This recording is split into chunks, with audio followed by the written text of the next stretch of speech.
The double entry system so happens to be the backbone of accounting. To ensure that the double entry process is accurate, a bookkeeper is required to prepare what we call a trial balance. In today's session, I'll be taking you through a basic worked example that shows you how we construct the trial balance, and we'll get started right now.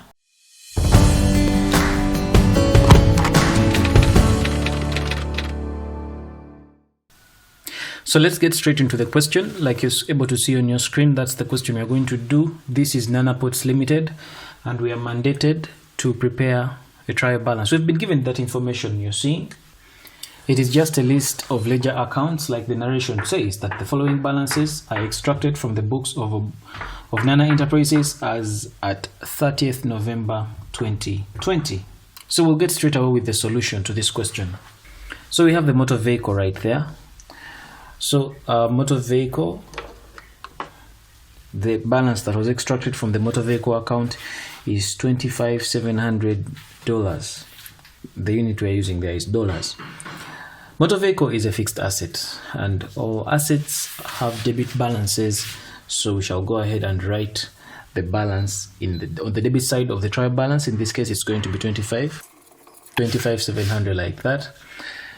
Then we have cash. Cash is 9,000. The value for cash is 9,000. So we are going to go ahead and write the balance for cash as 9,000 on the debit side. We are writing it as 9,000 on the debit side because cash is an asset and all asset accounts have debit balances. Then we have sales. The value for sales is 65,620. That is going to be put on the credit side.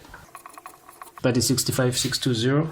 Sales have a credit balance, so we are putting the $65,620 on the credit side of the trial balance. Then we have what we call discount received. Now, a discount received is an indirect income. It being an indirect income means that it will have a credit balance. So we shall go ahead and put that figure of 2,910 on the credit side of the discount received account. Then moving on, we have what we call the trade payables. Now, trade payables are more like, the other name for trade payables is creditors.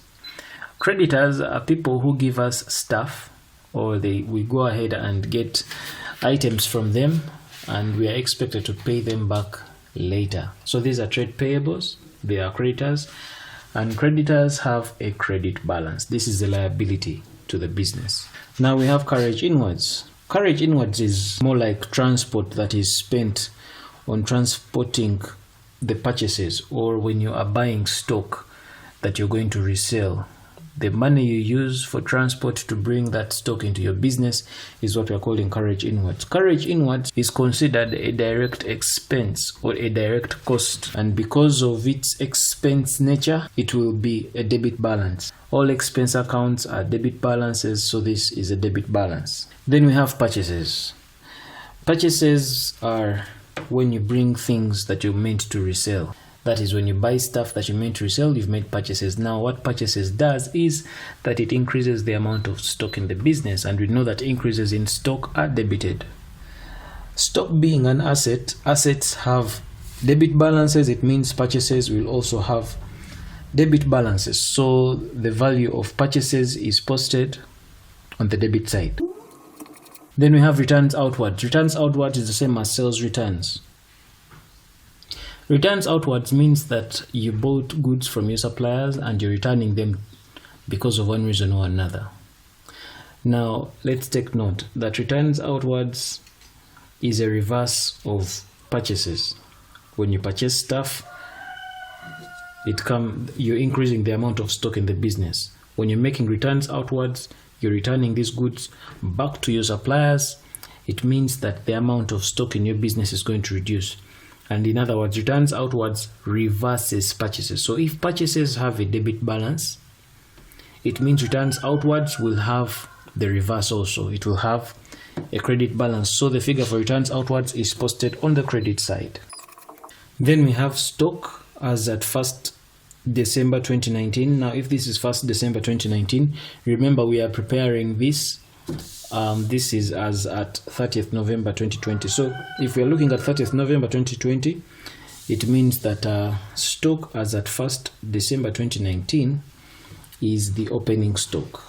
The opening stock is an asset, and assets always have a debit balance. So we shall put stock right there as a debit balance. Then we have capital. Capital is a credit balance, so we put that in the credit side.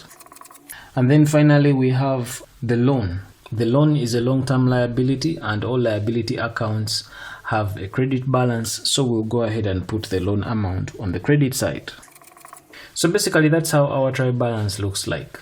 We'll go ahead and add up both sides, the debit side and the credit side, and if the double entry system was accurate, the debits should be equal to the credits as revealed in the totals down here. So if we go ahead and add them up, this is what we get. Before I bring this session to a close, there are a few comments that I would like to make on some variances of the accounts. Here we dealt with discount received, and we say that discount received is an indirect income.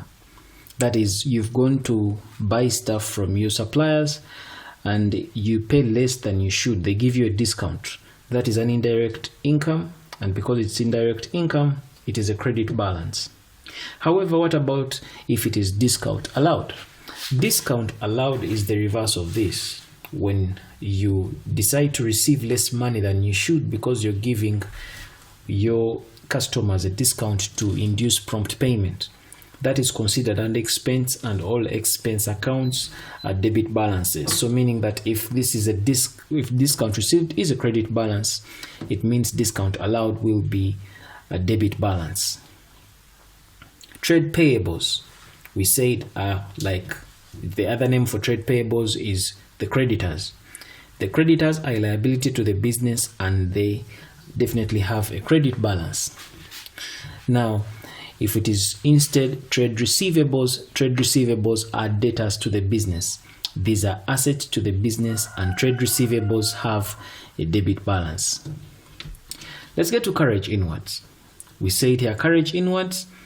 This is more like transport on purchases or goods that are coming into the business, and this is considered an expense, but it's more of a direct cost of production, and it is debited.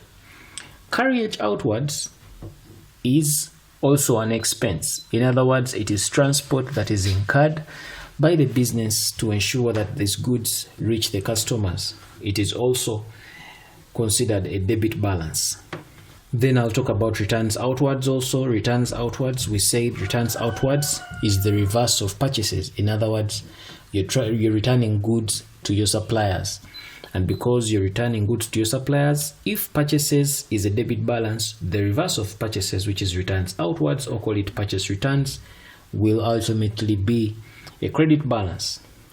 So if a deviation from this, if we are talking about returns inwards are what we call sales returns. In other words, this time it is customers that are trying to bring back goods to your business. They are returning goods that they had earlier purchased on credit.